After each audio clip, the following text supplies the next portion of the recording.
Okay, well, welcome back to the channel. It's Nicola Cairncross here, and you might be asking yourself where I've been. Well, where I've been has been two places, actually. I've been in a creative wilderness in that I couldn't think of anything to talk about, which is mad because there's usually lots of things to talk about.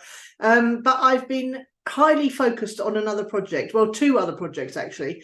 One has been that wpexpertuk.com has suddenly taken off, and we've attracted a couple of clients recently who are quite not WP Expert clients at all. What seems to have happened is that by simplifying everything and making it really crystal clear what we offer, we've attracted old clients back who want a more bespoke service, which is interesting. And I wasn't going to turn them away because one of them is really great fun and great friend, and I've known her for years. And the other one is someone who I met at a conference last year when I went to the Dominican Republic for the Financial Summit conference. And he is an incredibly interesting person working in the blockchain and Bitcoin space. So that's exactly when I went to that conference. That's what I wanted to attract, was Bitcoin clients. So it's happened, and it's thrown me off a little bit because both of them wanted complete rebrands of their website and complete rehashes of their marketing funnels, completely building from scratch again. Although they had both got all the elements, they both got the videos and the books, and they're experts, so they've got all the stuff. They just want it putting in the right order, so that when someone comes to their newly renovated website, they get led through the funnel properly. And that's quite that's quite a sort of intensive way to work. And also it requires a lot of sort of creative thought from me, which has meant that I haven't had an awful lot of creative energy left over. But then just as I was coming to breaking the back of that and getting it all sorted in my head, what we were doing, and outsourcing the various technical bits that I can't do myself, but I have a lovely chap who I outsource to, then I got a bit obsessed with the idea of writing a book, another book. And believe me, that's the last thing I want to do. I mean, I've written 4 or 5, I've more than that actually, but I've taken some of them off because I didn't feel they were good enough. And the idea of writing a big idea non-fiction book, which is what I'm playing with, is that, like the tipping point, the blink. I've got this idea, an idea has come to me, and I want to do it, but I keep telling myself it's a lot of work. It really is a lot of work to write a book, and a lot of the kind of work that I'm not very good at. I'm not very good at the detail stuff. So what I thought I'd do was I'll just dig out my StoryGrid Big Idea tuition course that I bought in 2020. Let's backtrack a little bit. So when I was in Greece, I joined a creative writing club, and the ladies there really encouraged me to do some creative writing and to perhaps think about writing a sci-fi novel. Always had it in my head I'd love to do that, but never thought I would. And so they encouraged me to do a lot more creative writing. We started a podcast called, what was it called? Right Club, the podcast. Yeah, I think that's it. I'm the producer and I can't remember what it's called now. Anyway, Right Club, the podcast, if you like listening to people talking about writing. And also every week one of us used to read a section from our work in progress. So you could actually hear people's story progresses. And they're really good stories, the people I was writing with. But so when we were doing that, we were always on the lookout for resources. And I stumbled across a resource called the StoryGrid, which is an editor called Sean Coyne, who used to work in New York in a big publishing house. He teamed up with a guy called Tim Grahl. Now, Tim Grahl is a book marketer, but he wanted to write a sci-fi book. So the podcast, StoryGrid, the podcast, starts out with Sean teaching Tim how to write a book from scratch, using the concepts that Sean's developed while editing people like, for example, Stephen Pressfield, who wrote War of Art.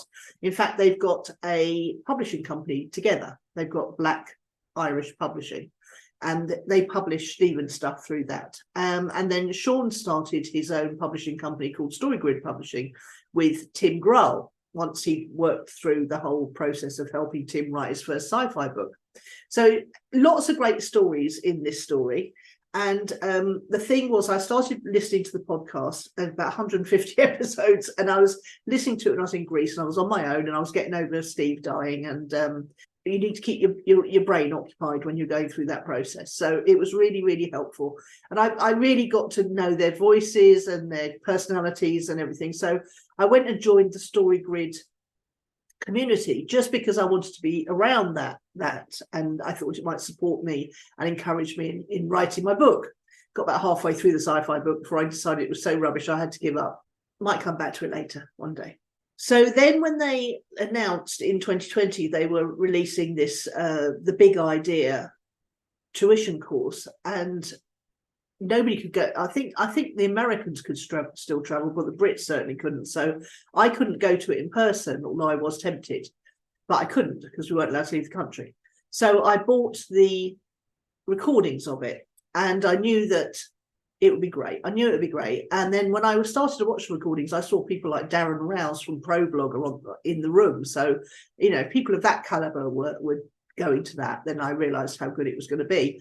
But the problem was I couldn't take it in. There was so much happening in 2020 and so much happening in 2021. I started to watch the videos and my brain just couldn't take it in. And so I put it to one side and forgot about it, to be honest.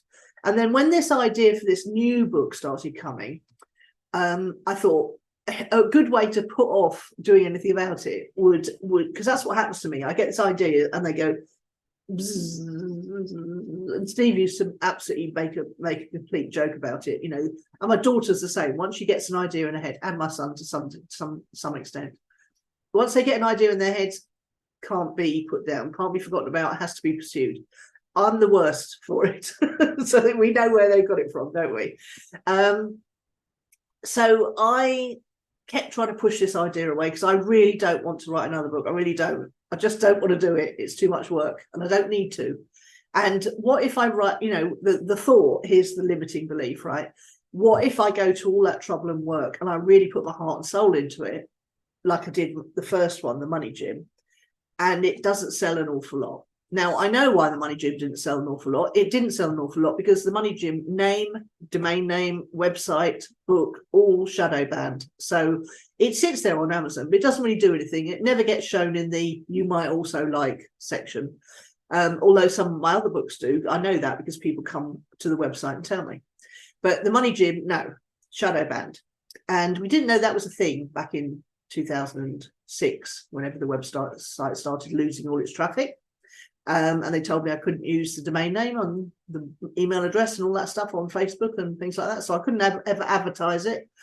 But putting that aside now, because we know shadow banning is a thing, and we know that they don't want people to learn about how money really works, do we? Because if you all learned about how money really works back in the day when I wrote The Money Gym, 2000 something, then we'd all know about CBDCs, wouldn't we? And we'd all know about how inflation really works, wouldn't we? And if you are curious about all of that, go and watch The Hidden Secrets of Money on YouTube. For some reason, they still let that stand on YouTube, although it's educating far too many people. Also, I've got some videos about inflation down below here, so go and seek those out. All right, back to the point. The point is that I don't want to write a book if it's not going to be allowed to, do well, even though this book's going to be about success in business, not money. So it might get through the old shadow banning, you never know. I don't want to do it if it's not going to sell. It's all very well saying that a book is a good calling card. It's a good business card. It really is. It opens a lot of doors. It makes you a perceived expert. It really helps with marketing everything else you do. But if I'm going to go, I don't need to do that now. I've got other ways of marketing what I do. And this, for example, when I can come up with a topic that I want to talk about. So I don't want to go to all the effort, detail-orientated effort of writing a book if it's not going to do very well. So I thought, okay, what can I do to delay this? Because this is going on. What can I do to push that away a bit?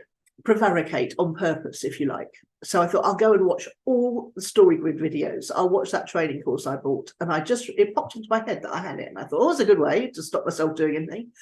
Unfortunately, it had completely the opposite effect. By the time I got through to 3/4 of the 79 odd videos, some of them were short, but quite a lot of them quite decently, I was really refreshing myself on the StoryGrid methodology. And the main thing about the StoryGrid methodology is to plan out your plot.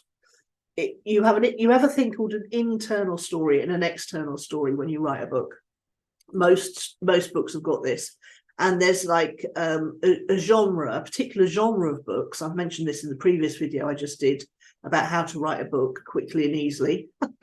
Hilarious. Other people can, not me.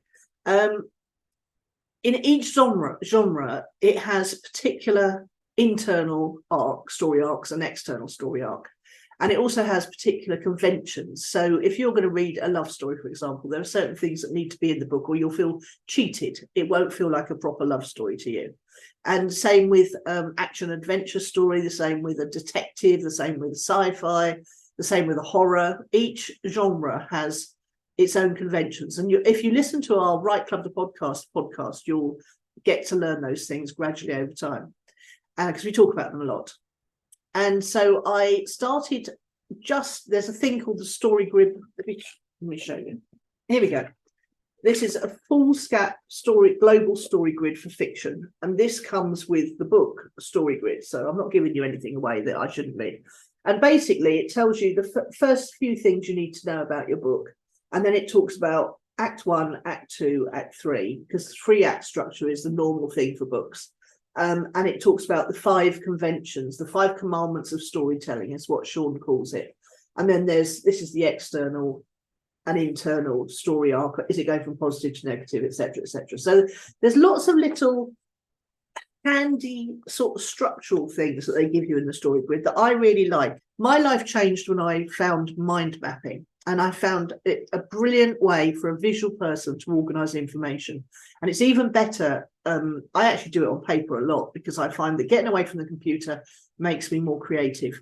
So when I have to come to the computer, it immediately slows down my creativity. All the ideas and the creativity happens off there. And as soon as I come to the computer, I'm in editing mode rather than creating mode. But the story grid I really like. Sorry, I'm jumping around a bit here. Sorry. I just literally haven't planned this out at all. I just thought if I don't make a video today, I'm never going to make another one. So let's just sit down and do it. So having simple structures like this, like with mind mapping for organizing information, which I find incredibly helpful for planning out something like a presentation or a course or a video. In fact, I often mind map my videos before I do them. Having simple structures like this helps me. It's like I always say underpins my creativity, a bit like a steel frame underpins a skyscraper. You have to have deep foundations, which means you have to know what you're talking about in the first place. But then the simple structures can help you build up higher than you would have been able to otherwise. And that's how I visualize things like using things like this. So I thought I'll just get the full. Oh, this is another classic thing. I'll just get the file out. You've probably heard me talking about that before. When you don't want to do something, but you've got this zzz going on in your head, or you've got a deadline and you've got to do something and you really don't want to, the best thing to do is to say to yourself, what's the smallest bit of action I can take today that will move me one tiny step forward towards the outcome on this? And for me, it was I'll just do a story grid foolscap. So that's the blank one I've just shown you, and I actually have a filled in one here. I'm going to show you so you know I'm not lying to you. Handwritten one. Oh, here it is. So that was my first version. All scribble, scribble, scribble. You can see that. And then I actually then typed up another one because I realised after a chat with a story grid editor, because I thought I was going to work with a story grid editor, she reminded me about the 5-act structure. And the 5-act structure is like the 3-act structure, but it gives you a little bit more wiggle room in the middle. And so the other thing is that the 5 commandments fit. So Act 1 will have 5 commandments, Act 2 will have 5 commandments, Act 3 will have 5 commandments. But with the 5-act structure, you've got Act 1, Act 2. Yeah, you've got a bit more subtlety in the way the story's put together. This video is sponsored by WPExpertUK.com. You run your business, we look after your WordPress site. Basic updates and security patches or full website management, we've got you covered. Available during UK business hours, it's like having an in-house webmaster on your team for a fraction of the cost, a quick message away. Founder Nicola Cairncross has been proudly using WordPress to create the majority of her and her Clicks and Needs clients' websites for over 17 years. We know WordPress inside out. Just visit wpexpertuk.com to find out about our 3 simple price packages. And now, back to the video.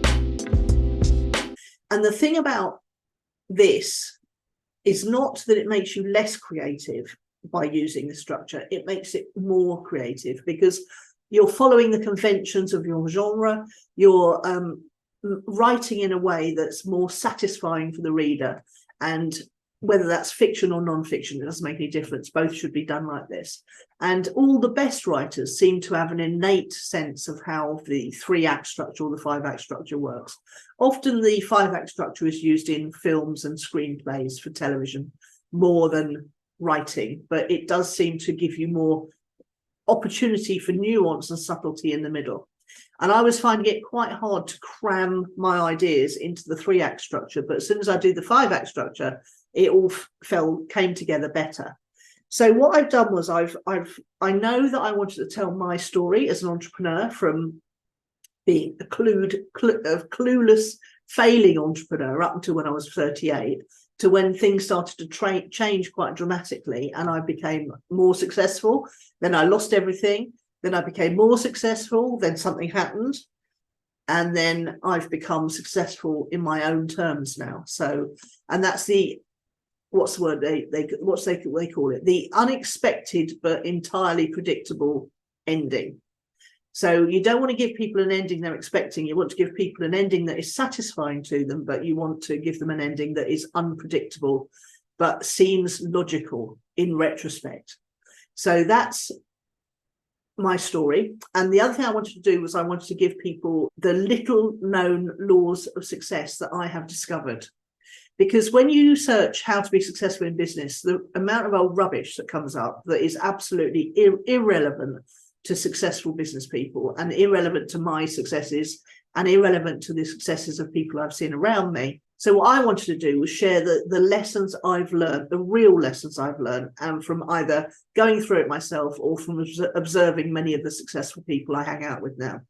And so that was important. So there was the story arc, my story arc, then there was the lessons, and then also you've got to, I've subsequently realized, much to my annoyance, that there's another layer to it, which is that you've got to open the part of my story that I'm trying to tell with a scene that grabs people's attention, because then you can have a scene that grabs people's attention, you can continue the storyline, and then you can share the lesson. Because if you just share the lesson, people won't listen. They won't listen. They'll just discount it. They'll just say, yeah, I know that. But if you share a compelling story that then illustrates the law of success that you're trying to share, then it will make people more likely to give weight to that law of success, rather than just going, yeah, I've heard that, or I know that, or whatever. Not that I am going to be sharing things that people have heard or will know, but I need to do it in the way that's going to be most effective. It's going to get you to read it. I've got to get you to read it. I'm going to get you to absorb the laws and the lessons, and I've got to give you the confidence that those laws and lessons will make a difference to your life and your journey as an entrepreneur. All I've got to do now, after planning it all out, which I have, is decide on a title. And I'd like your help with that, if you wouldn't mind. I've got a Google form set up with the titles I'm considering, and all you need to do is just literally click the one you like the best, or not the one you like best, the one that would be most likely to get you to pick up the book off a bookshelf, or if you saw it going past on Amazon, to click it and see more about what it's about. So that's what I'm looking for. I'm looking for the title that would most intrigue you and get you to consider reading or buying the book. So I'm going to put a link in the description under here, and I really would, it'll literally only take 30 seconds of your time. If I put the link in the description below this video, please help me by going and choosing a title, because I need a title in my head to be working with as I write the story. And I really thank you for listening today. What I'm going to do, I think, for the next few videos, so tune out if you're not interested in this at all, is I'm going to be actually sharing bits of the writing that I've done, and that will keep me accountable to write the 25 shortish, hopefully, chapters that will comprise this book. And so you'll get to learn the see the lessons before anyone else does, and you'll get to see why I'm including them, and you'll also get to hear a bit of my story about what happened to me from the day that I had the call to adventure, that in hero's journey terms, the call to adventure, when I stood in my living room in Kensal Rise with Phoebe asleep upstairs and Nelson Gregg in my tummy. I just got married, and the call to adventure came to me. It was like a revelation in a sunny living room in Kensal Rise one afternoon. I remember it so clearly. So yes, I'll start from that moment. That's my inciting incident, and I'm going to be going through the different sections of the book as I write them, and I hope you'll find that interesting, and I hope you'll find the content interesting, even if you don't find the bits about writing a book and the structure of it all interesting. Anyway, go and choose the title for me. That would be a great help, and I look forward to talking to you very soon.